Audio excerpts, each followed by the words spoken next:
Բարև ձեզ, եթերում update լրատվականն է։ Այս տարի լրանում է 1915 թվականի հայոց ցեղասպանության 110-րդ տարելիցը։ Չնայած ապրիլի 24-ն է համարվում հայոց ցեղասպանության զոհերի հիշատակի օր, սակայն հայերի ջարդերը սկսվել են դեռևս 19-րդ դարի վերջին, երբ 1892-ից 1923 թվականներին Թուրքիայի կառավարող շրջանները, սկզբում Համիդյան Թուրքիան, ապա Երի թուրքերի կառավարությունը կազմակերպեցին ցեղասպանություն, որի հետևանքով զանգվածային տեղահանության ենթարկվեցին և բնաջնջվեցին Արևմտյան Հայաստանի, Կիլիկիայի և Օսմանյան կայսրության նահանգների հայ բնակչությունը։ 1915 թվականի ապրիլի 24-ին Կոստանդնուպոլսում թուրքական իշխանությունների հրամանների հիման վրա ձերբակալվեցին ավելի քան 200 հայ մտավորականներ, գրողներ, երաժիշտներ, հրապարակախոսներ, իրավաբաններ, բժիշկներ, պատգամավորներ։ Նրանք բոլորը աքսորվեցին և ճանապարհին դաժանորեն սպանվեցին։ 1965 թվականի ապրիլի 24-ին խորհրդային Հայաստանում կազմակերպվեցին ցույցեր, որոնց մասնակիցները պահանջեցին ճանաչել հայոց ցեղասպանությունը։ Ամեն տարի ապրիլի 24-ին 100 հազարավոր հայերի սգո երթը լուռ շարժվում է դեպի հայոց ցեղասպանության հուշակոթող ծաղիկներ խոնարհում շուրջ 1,5 միլիոն զոհերի հիշատակին։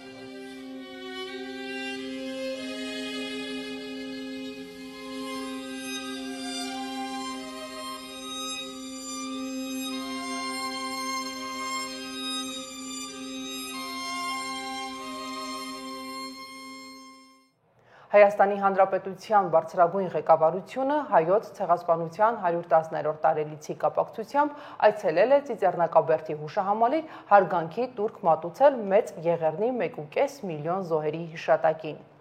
Հայաստանի Հանրապետության բարձրագույն ղեկավարությունը ծաղկեպսակներ է դրել հուշակոթողին, ծաղիկներ խոնարհել հայոց ցեղասպանության զոհերի հիշատակը հավերժացնող անմար կրակի մոտ։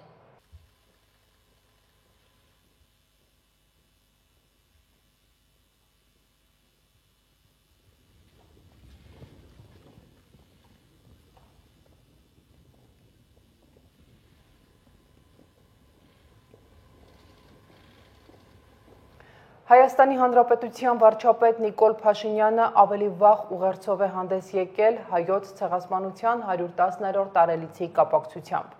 Դրանում ասվում է. «Սիրելի ժողովուրդ, Հայաստանի Հանրապետության սիրելի քաղաքացիներ, այսօր մենք ոգեկոչում ենք Մեծ Եղեռնի հայոց ցեղասպանության անմեղ զոհերի հիշատակը,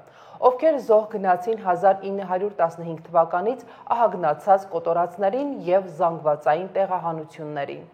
Օսմանյան կայսրության գոյության վերջին շրջանում տեղի ունեցած այդ իրադարձությունները խորը հետք են թողել յուրաքանչյուր հայի հոգու և գիտակցության մեջ։ Հայաստանի շատ քաղաքացիների համար ցեղասպանությունը ոչ միայն ազգային, այլև ընտանեկան, անձնական ողբերգություն է։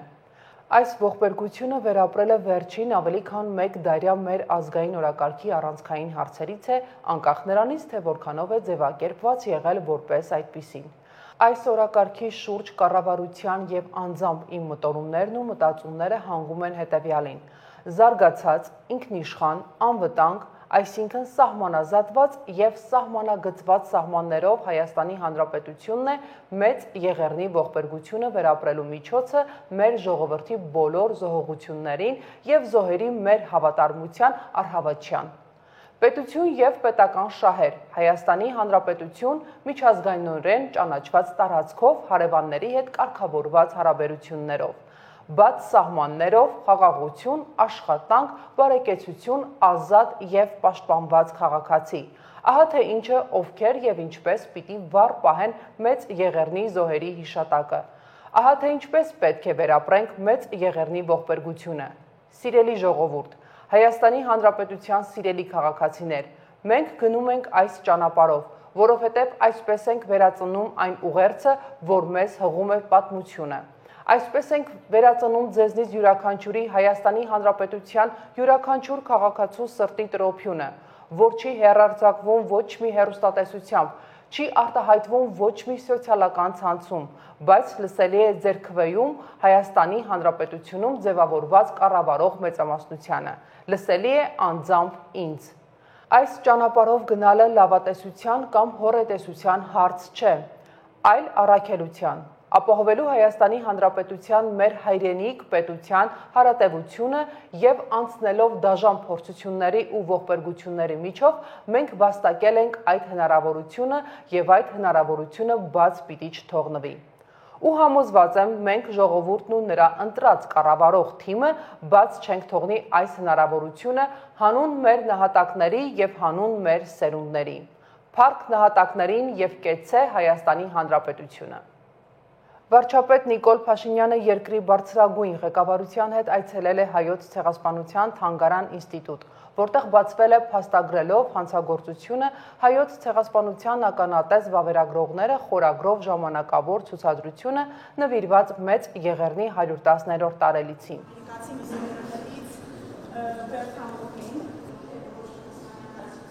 Նորից Սուրբ Օտության Տեր Գարեգին երկրորդ ամենայն հայոց կաթողիկոսը հոգևորականների ուղեկցությամբ այցելել է Ծիծեռնակաբերդի հուշահամալիր հարգանքի տուրք մատուցել անմեղ զոհերի հիշատակին։ Տեր ողորմյա, Տեր ողորմյա, Տեր ողորմյա, պսակից Սրբոց Քրիստոս, որ պսակեսս Սուրբս քո եւ առնես ըսկամս երկյուղացած քոց, եւ նայիս սիրով եւ քաղցրությամբ հարարածս քո։ Լուր մեզ հերկնից ի սրբութենեքում է, բարեխոսությամբ Սուրբ Աստվածածնին եւ աղաչանոք ամենայն սրբոց քոց եւ սրբոց նահատակացն, որ կատարեցան հնդածս հայոց ցեղասպանության վասն հավատո եւ վասն հայրենյաց։ Լուր մեզ Տեր եւ ողորմյա, ներյա, քավյա եւ թողս մեղս մեր, արժանավոր յա գոհությամբ փառավորել, ըսկեզն թոր եւ ընսրբո հոգվույթ, այժմ եւ միշտ եւ հավիտյանս հավիտենից ամեն։ Օրհնյալ Տեր մեր Հիսուս Քրիստոս ամեն։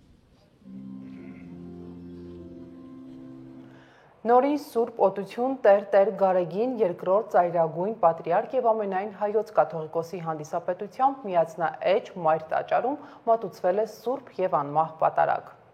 Այդ կապակցությամբ հավատացյալների խոնարհումի համար դուրս է բերվել նաեւ հայոց ցեղասպանության սրբոց նահատակած մասունքարանը։ Այս մասին հայտնում են Մայր Աթոռի տեղեկատվական համակարգից։ Վեհափառի պատգամն է, երբ հայաթափված է Արցախը եւ Հայաստանը գտնվում է անվտանգային սպառնալիքների առջև, հրամայական է միաբանվել։ Թուրքիայի մարդու իրավունքների ասոցիացիայի հասարակական կազմակերպության ռասիզմի եւ խտրականության դեմ հանձնաժողովը հայտարարություն է տարածել ապրիլի 24-ի առիթով։ Հայոց ցեղասպանության զոհերի հիշատակին նվիրված հայտարարության մեջ նշվել է. անպատիժ մնացած հանցագործությունը դառնում է շարունակական, ժխտողականությունը ցեղասպանությունը դարձնում է անվերջանալի, դահիճը արդարացվում է, զոհը դառնում է մեղադրյալ։ Նշվում է, որ կազմակերպությունը 2005 թվականից ի վեր ամեն տարի ապրիլի 24-ին պահանջում է վերջ տալ ժխտողականությանը, ընդունել մեղքը բոլոր իրավական հետևանքներով։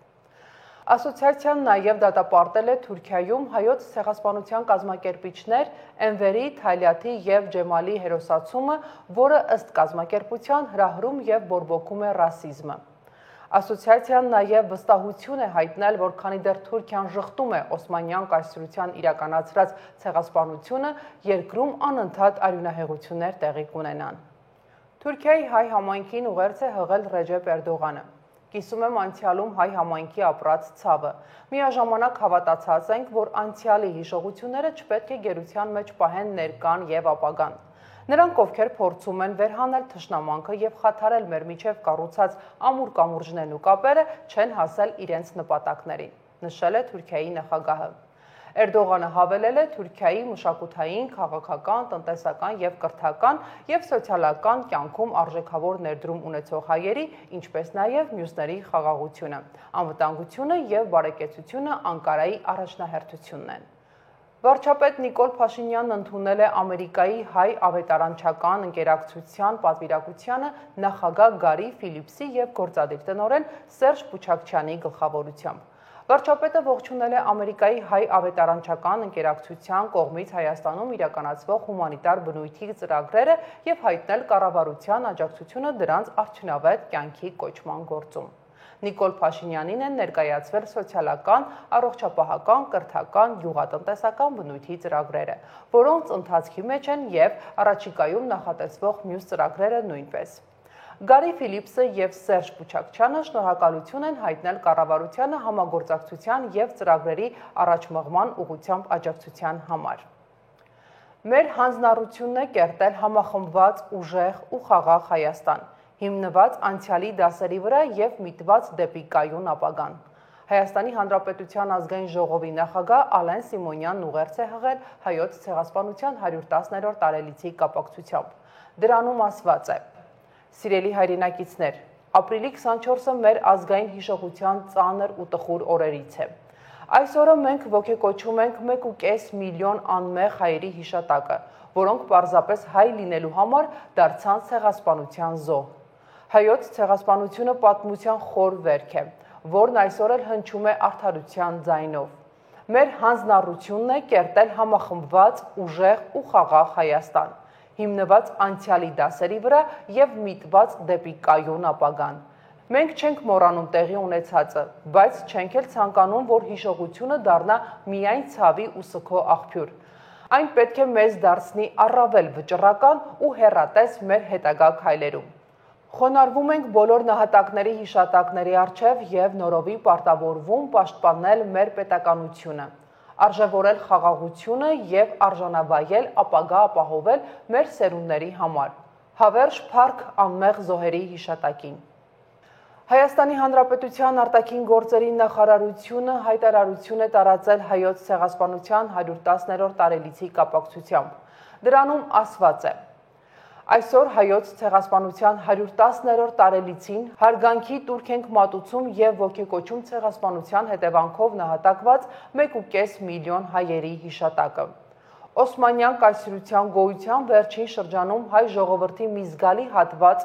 որոնց թվում երեխաներ, կանայք, տարեց մարդիկ բնաջնջվեցին իրենց ազգային պատկանելության հիմքով, յուրացվեց նրանց նյութական սեփականությունը, ոչնչացվեց հազարամյակների տարեգրություն ունեցող պատմամշակութային հարուստ ժառանգության մի զգալի մասը։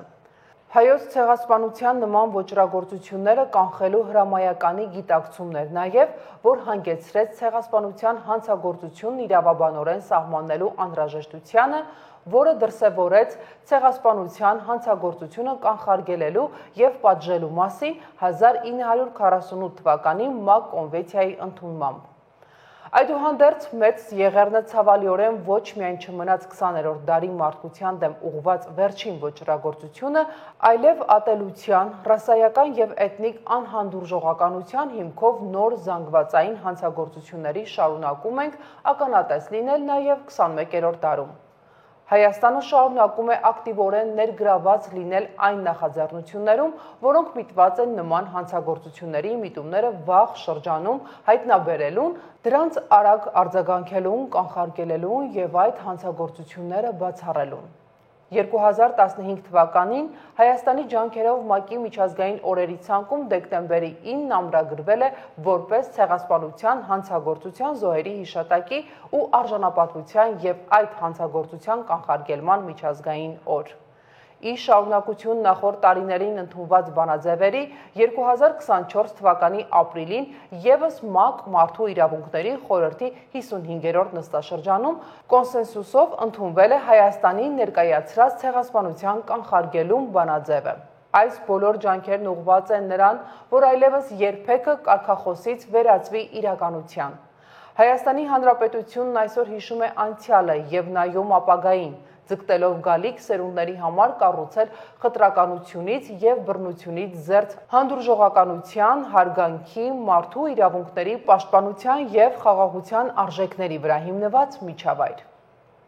Երևանում շարունակվում է մարդկանց հոսքը դեպի Ծիծեռնակաբերդ, քաղաքական գործիչներ, հոգևորականներ, դիվանագետներ, մտավորականներ և այլ իրենց հարգանքի տուրքն են մատուցում հայոց ցեղասպանության զոհերի հիշատակին։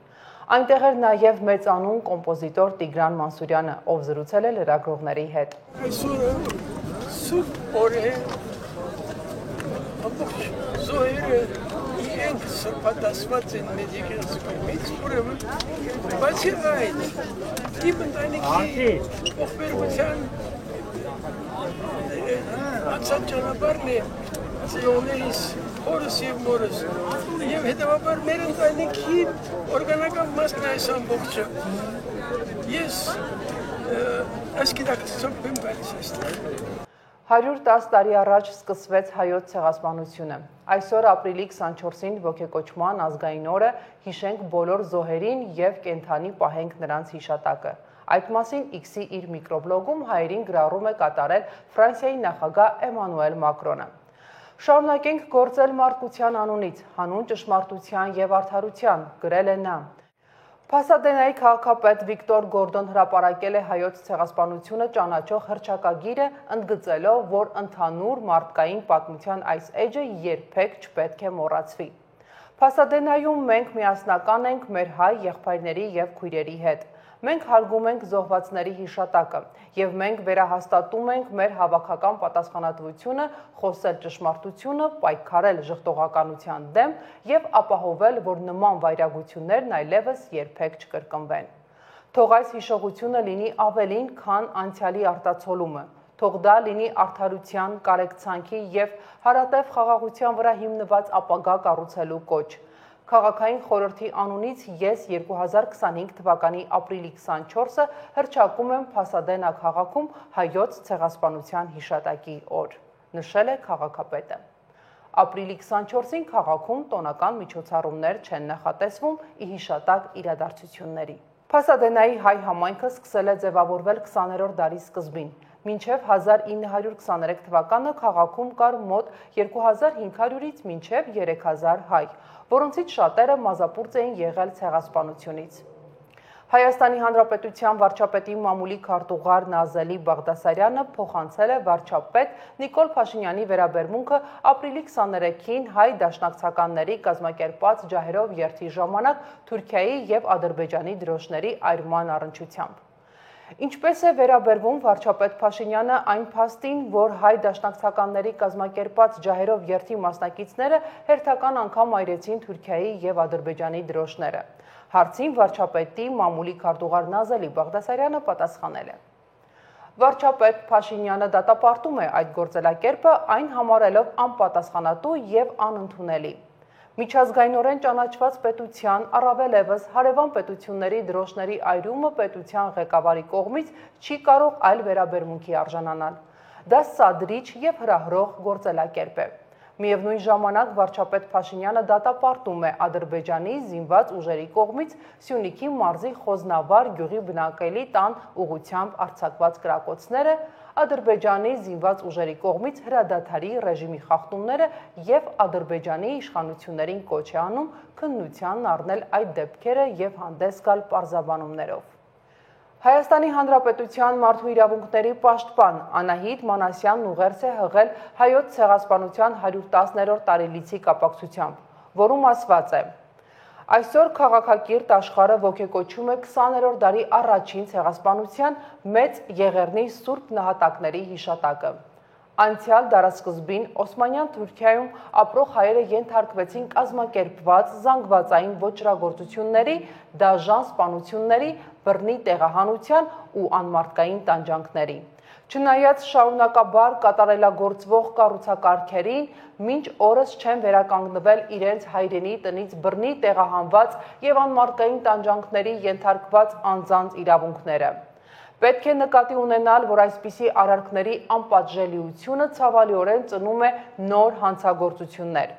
Այդ փաստը հաստատող օրինակներն աշխարհում բազմաթիվ են։ 2023 թվականին էլ ականատես եղանք Լեռնային Ղարաբաղի ամբողջ բնակչության բռնի տեղահանմանն ու նրանց նկատմամբ հանցանքների, դաժանությունների եւ վատ վերաբերմունքի բազմապիսի դրսևորումների։ Ցավոք այսօրվա աշխարհում էլ իրականություն է ցեղասպանության եւ մարդկության դեմ ուղղված հանցագործությունների համար պարարտ հիմք ձևավորող էթնիկ հիմքով ատելությունը, այդ թվում հայատյացության քաղաքականությունը։ Ընդգծում են, որ անհրաժեշտ է մեկտեղել բոլոր ջանքերը, ժամանակակից քաղաքակիրթ աշխարհում համանման հանցագործությունները կանխելու եւ այդ ուղղությամբ պատշաճ քաղաքականություն իրականացնելու հարցում։ Նման ոճրագործությունների դեմ պայքարի արդյունավետ կառուցակարգերի գործարկումը պետք է լինի օրակարգային յուրաքանչյուրիս համար։ Ցեղասպանության հանցագործությունը չունի եւ չի կարող ունենալ որևէ արդարացում։ Այն անդառնալի հետևանքներ է ունենում ամբողջ մարդկության ու մարդու իրավունքների պաշտպանության ամբողջ համակարգի վրա։ Այսօր մենք գլուխ ենք խոնարհում հայոց ցեղասպանության սուրբ նահատակների հիշատակի առջև եւ վերահաստատում մեր հանձնառությունը։ Հանցագործության դատապարտման, արդարության վերականգնման եւ համանման արարքների կանխարգելման գործում։ Այսօր ապրիլի 24-ին հարգանքի տուրք ենք մատուցում հայոց ցեղասպանության զոհերի հիշատակին, նշված է Հայաստանում Եվրամիության դիտորդական առաքելության X-ի միկրոբլոգում։ Այսօրը հիշեցնում է, որ մենք պետք է մեր ուժերի սահմաններում ամեն ինչ անենք, որպեսզի կանխենք նման վայրագությունների կրկնությունը, նշել են քաղաքացիական առաքելության գրասենյակից։ Օրվա խորհրդի եւ պատմական փաստի, անցյալի ու ապագայի շուրջ իր անդրադարձն է կատարել Ռաֆայել Մնացականյանը։ Խոսքը փոխանցում եմ նրան։ Բարև ձեզ բարեկամներ, այսօր ապրիլի 24-ն է, մի տարելից, որ յուրաքանչյուր հայի ստիպում է մտորել անցյալի մասին եւ ինչու ոչ ապագայի։ Ոչ ոք չի կարող ժխտել, որ ի վերուստ մեզ տրված է եղել լինել ուժեղ, լինել հզոր եւ ամուր լինել։ Հին է մեր ժողովրդի պատմությունը, այն գրվել է մաքարումներով, պայքարով ու անկախության ձգտումով։ Իրապես ծանր է եղել մեր ժողովրդի ուղին, այն միշտ լի է եղել տառապանքներով ու արյունով, իր ինքնությունը պաշտպանելու, իր գոյությունը պահպանելու պայքարով։ Օտար նվաճողների սմբակների տակ շատ են սրատվել մեր զավակները։ Եվ այսօր մենք համայն հայությամբ աշխարհի 4 կողմերում սգում ու ոգեկոչում ենք 1.5 միլիոն անմեղ ու սուրբ նահատակների հիշատակը։ Հայոց ցեղասպանությունը իրականացվել է մի քանի փուլերով։ Հայ զինվորների զինաթափում, հայերի ընտրողական տեղահանություն սահմանամերձ շրջաններից, այնուհետև տեղահանության մասին օրենքի ընդունում, հայերի զանգվածային տեղահանություն եւ սպանություն ճանապարհին։ Որոշ պատմաբանների գնահատականներով հայոց ցեղասպանության մաս է համարվում նաև 1890-ական թվականների համիդյան կոտորածները, ինչպես նաև Զբյուրնայի ջարդերը եւ թուրքական զորքերի գործողությունները հարավային Կովկասում ընդհուպ մինչև 1918-19 թվականներին։ Ցեղասպանության հիմնական կազմակերպիչներն էին չարագործ երիթուրք առաջնորդները՝ Թալիաթը, Ջեմալը, Էնվերը, ինչպես նաև հատուկ կազմակերպություն կոչվող կազմակերպության ղեկավար Բեհադիր Շաքիրը։ Այսպիսով, եթե չլիներ հայոց եղեռնը, հայոց ցեղասպանությունը, հայոց շեն քաղաքների ու գյուղերի կործանումը, մենք գուցեև ցակ ու ցրիվ չլինեինք ամբողջ աշխարհում։ Գուցեև այս տրամաբանության շարունակությամբ միահամուր հայը չլիներ ամերիկահայ ու ֆրանսիահայ, արևմտահայ ու արևելահայ, սփյուռքահայ հասկացողությունը գուցե այլ կերպ ընկալվեր։ Մեր բազմահազարանոց հայ համայնքները այնպես չէ, որ լավորից են ձևավորվել, եկեք լինենք անկեղծ։ Մեկ եւ միածին հայը այսքան բազմահայ դարձավ նաեւ երիթուրքական ոճրագործության արդյունքում։ Ու որքան մենք հիմա հեռանում ենք 1915 թվականից, այդքան ավելի խորն է դառնում կորուստի ցավը, այդքան ավելի բուռն է դառնում պատմության սխալը ուղղելու, արդարությունը վերածնելու վճռականությունը։ 1915 թվականը հավերժ կմնա հայ ժողովրդի հիշողության մեջ։ Օսմանյան կայսրության կառավարության մշակած հատուկ ծրագրով տեղահանված մի ամբողջ ազգ իր ասելիքը դեռ ունի։ Առաջին հարվածը հասցվեց մտավորականությանը, որպեսզի գլխատեն ժողովրդին եւ դարձնեն իրապես կառավարելի։ Համընդհանուր սպանդը խլեց ժամանակի մեծ մտավորականների՝ Գրիգոր Զոհրաբ, Արտաշես Հարությունյան, Սիամանթո, Դանիել Վարուժան, Ռուբեն Սևակ ու էլի շատ ու շատ նվիրյալ հայորդիների կյանք։ Առաջին համաշխարհային պատերազմի ավարտից հետո ընկած մի մեծ ժամանակահատվածում ընդհուպ մինչև 1965 թվականը գնալով կարծես խամրում էր հայերի ողբերգության հիշողությունը, հատկապես երկրորդ աշխարհամարտի պատերազմի սարսափներից ու ավերածություններից հետո։ Ոճրագործություն իրականացնողները ջանք ու եռան չէին խնայում, որպեսզի հայոց ցեղասպանությունը, այսպես պայմանական ասենք, դառնա ճակերտավոր մոռացված ցեղասպանություն։ Խորհրդային Հայաստանի աշալույսին այդ թեմայի շուրջ զրուցելը, գուցեև մտածելը արգելված էր։ Ես հիշեցնեմ, որ Խորհրդային Ռուսաստանը եւ քեմալականները եղբայրության փաստաթուղթ էին ստորագրել, ուստի խորհրդայնացված Հայաստանում պահանջատիրություն բառը անգամ հետապնդվում էր, իսկ ջատագովները հալածվում էին։ Խորհրդային կարգերը այնքան էին կրկին եղբայրության այս ախտով տոգորված, որ Հայաստանի մի շարք մտավորականների հալածում էին, ես այդտեղ միշտ հիշատակում եմ մեծանուն արվեստագետ քանդակագործ Քոչարին, ում Սասունցի Դավթի արձանը համենայն դեպս առաջին տարբերակը գիտեք, ոչնչացվեց անխնակերպով, իսկ Քոչարին սկսեցին հետապնդել նրան մեղադրանքներ հնչեցնելով, թե իբր Դավթի սուրը ուղղված է Թուրքիայի կողմ։ Դուք պատկերացնում եք, չէ՞, ինչ մարազմի մասին ենք մենք հիմա խոսում։ Այսպիսի հենց մարազմատիկ եղբայրություն էին խաղում ժամանակին։ Բայց 1965 թվականին իրապես պորտկաց աշխարհով մեկ ծրված հայերի անօգնական այս լռությունը, որը համայն մարդկության ուշադրությունը փորձեց բևեռել իրապես մեծագույն ցավի վրա։ Փողոցներ ու հրապարակներ դուրս թափած հայերը համենայնդեպս նոր սերունդը իր ճիչը ապտակի նման դաջեց հայոց ցեղասպանությունը ժխտողների երեսներին։ Հանցավոր լռությունը իրապես խախտվեց։ Միջազգային առաջադեմ հանրությունը ընդունեց եւ ցայսօր էլ ընդունում է հայոց ցեղասպանությունը որպես պատմական փաստ։ Առաջին երկիրը դա Ուրուգվայն էր, որ պետական մակարդակով, բարձրագույն մակարդակով ճանաչեց եւ դատապարտեց հայերի դեմ կատարված ոչրագործությունը դեռևս հեռավոր 1965 թվականին։ Ցավոք ժամանակին մարդկությունը չկարողացավ կամ գուցե չցանկացավ կանխել հայոց ցեղասպանությունը եւ արդյունքում ականատեսը եղավ այլ ցեղասպանությունների՝ Հոլոքոստի, Կամբոջայի, Ռուանդայի, Դարֆուրի եւ մի շարք այլ ցեղասպանությունների։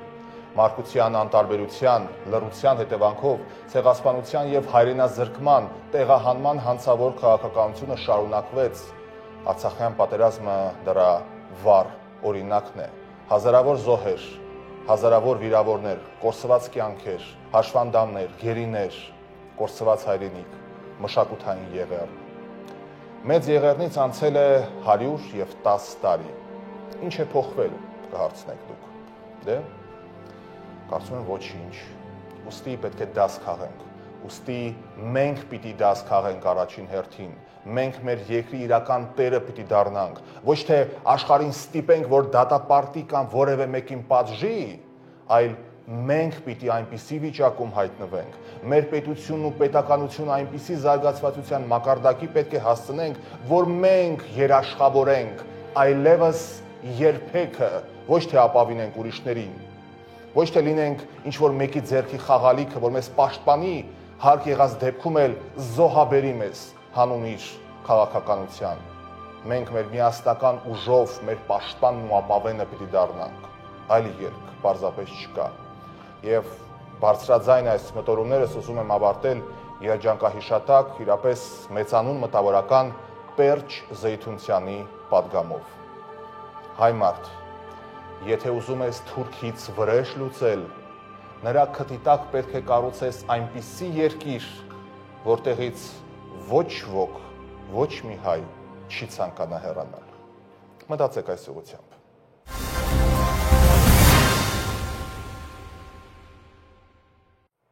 Շարունակում ենք թողարկումը։ Բրիտանական The Telegraph պարբերականը հայոց ցեղասպանության 110-րդ տարելիցի օրը հոդված է հրապարակել զուգահեռներ անցկացնելով 20-րդ դարում Օսմանյան կայսրությունում իրականացված մեծ եղեռնի եւ 21-րդ դարում Լեռնային Ղարաբաղում Ադրբեջանի կողմից իրականացված էթնիկ զտման միջև։ Armen Press-ի փոխանցմամբ պատմական շարունակվող ոճրագործություններ, այսպես է բնորոշել հոդվածի հեղինակ Դեյվիդ Ալթոնը Լեռնային Ղարաբաղի հայ բնակչության նկատմամբ իրականացվածը։ 1915 թվականին հայ եպիսկոպոս Գրիգորի Սպալաքյանը ընդամենը 16 փրկվածներից մեկն էր այն 250 մտավորականներից, ովքեր ձերբակալվել եւ արտաքսվել էին հայոց ցեղասպանության ընթացքում։ Նրա սարսափելի փախուստը մահվան երթերից դեպի Սիրիայի անապատ նկարագրված է հայ Գողգոթան գրքում վկայություն, որը մերժում է պատմության մոռացությունը եւ զգուշացնում դրա մահաբեր հետևանքների մասին։ Այսօր այսքանը, մնացեք խաղաղությամբ։